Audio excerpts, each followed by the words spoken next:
2020 में भी सबसे पहली पार्टी जिसने आकर जनता के सवालों का, आपके सवालों का सामना किया था वो हम ही लोग थे। सबसे पहले 2020 में मैं सामने आया था और अपनी हार को स्वीकार करते हुए तमाम सवालों के जवाब देने का काम किया। ऐसे में नेता प्रतिपक्ष की भूमिका में रहे हैं। जनादेश आए, इतने दिन हो गए, सरकार बन गई। ऐसे में आना चाहिए, जनता के सवालों का, आप सबके सवालों का जवाब देना चाहिए। अगर एक हार से आप ऐसे निराश होके कमरे में बैठ जाइएगा तो ये मुझे नहीं लगता कि एक नेता की भूमिका को ये शोभा देता है। एक बहुत बड़ी जीत, बहुत बड़ी उपलब्धि मेरे नेता, मेरे पिता आदरणीय रामविलास पासवान जी ने लोक जनशक्ति पार्टी को जिस ऊंचाइयों तक लेकर जाने का सपना देखा था, मैं मानता हूं कि उसके पहले पड़ाव पर आज पार्टी पहुंची है। आज पहली बार हम लोग बिहार सरकार का हम लोग मजबूत हिस्सा बने हैं।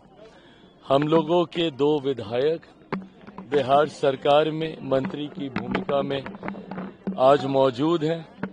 ऐसे में मैं मानता हूं कि ये जीत न सिर्फ पार्टी की है बल्कि पार्टी के हर उस कार्यकर्ता की है जिन्होंने कभी मेरे नेता, मेरे पिता आदरणीय रामविलास पासवान जी के साथ कंधे से कंधा मिलाकर इस उम्मीद के साथ कि वो बिहार को एक विकसित राज्य बनता हुआ देखेंगे, इस पार्टी की नींव को रखने का काम किया था।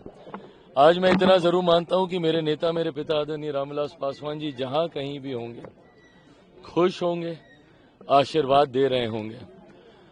ये विश्वास मैं बिहार की जनता को भी दिलाना चाहूंगा कि जिस उम्मीद के साथ पार्टी को इतना बड़ा और गठबंधन को इतना बड़ा जनादेश दिया गया है, उनकी जिम्मेदारियों का एहसास भी है मुझे। आने वाले समय में बिहार फर्स्ट, बिहारी फर्स्ट की सोच के साथ हम लोग बिहार को विकसित राज्य बनाएं, इस लक्ष्य के साथ हम लोग अग्रसर होंगे।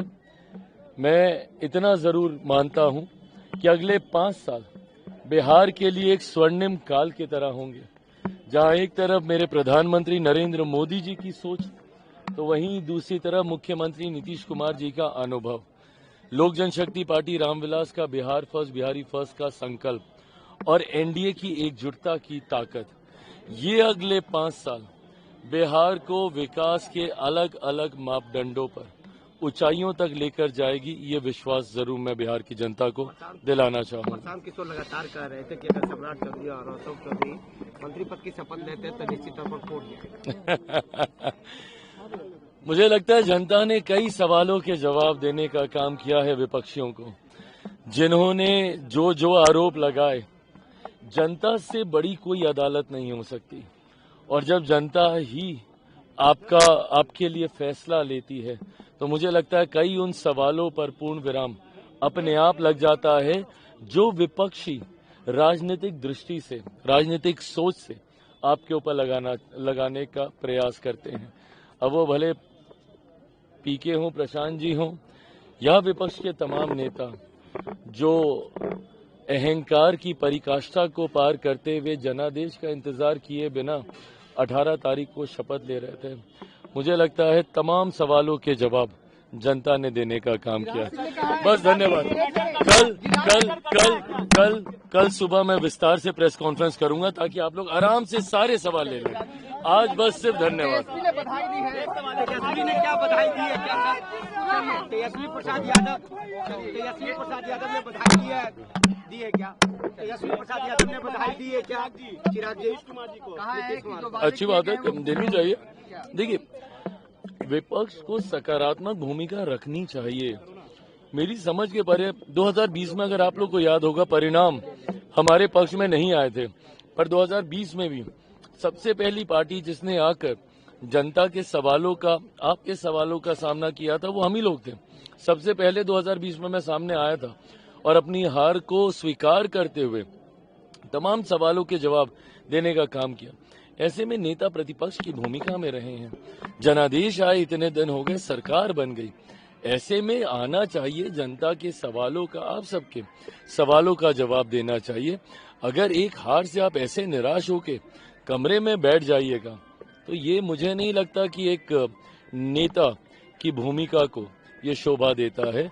हार जीत एक तरफ है, पर कम से कम उस परिस्थितियों का सामना करने की हिम्मत आप में जरूर होनी चाहिए। सवाल है, यह मंत्रालय मैटर करता है आपके लिए, क्योंकि जिम्मेदारी दी गई है। ये सरकार as a whole, as one unit हम लोग काम कर रहे हैं, और जिस तरीके से मेरे प्रधानमंत्री की सोच रही है सरकारों को चलाने की, साइलोज से निकलकर हम लोगों ने इंटर मिनिस्टीरियल इंटरेक्शंस करते हुए हम लोगों ने सरकार चलाने का काम किया है। केंद्र में पिछले 10-11 साल में यही हम लोग का अनुभव रहा है कि हर वो मंत्रालय जो साइलोज में काम करता था वो साइलोज से बाहर निकला।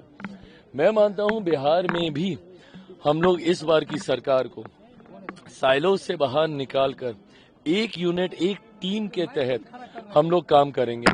अंतोगत्वा लक्ष्य हमारा वो संकल्प पत्र जो आप सबके सामने हम लोगों ने बिहार की जनता से वादा करते हुए हम लोगों ने घोषणा करने का काम किया था, अंत में उस संकल्प पत्र पर खरा उतरने की एक बड़ी जिम्मेदारी हमारी सरकार के ऊपर है। ऐसे में विभाग कौन सा, क्या किसको मिल रहा है, क्या जदयू के पास है, जदयू के भी सारे विभाग हमारे ही हैं, हमारे भी सारे विभाग जदयू के, भाजपा के ही हैं। यहाँ पर एक टीम, एक यूनिट की तरह ये सरकार काम करेगी।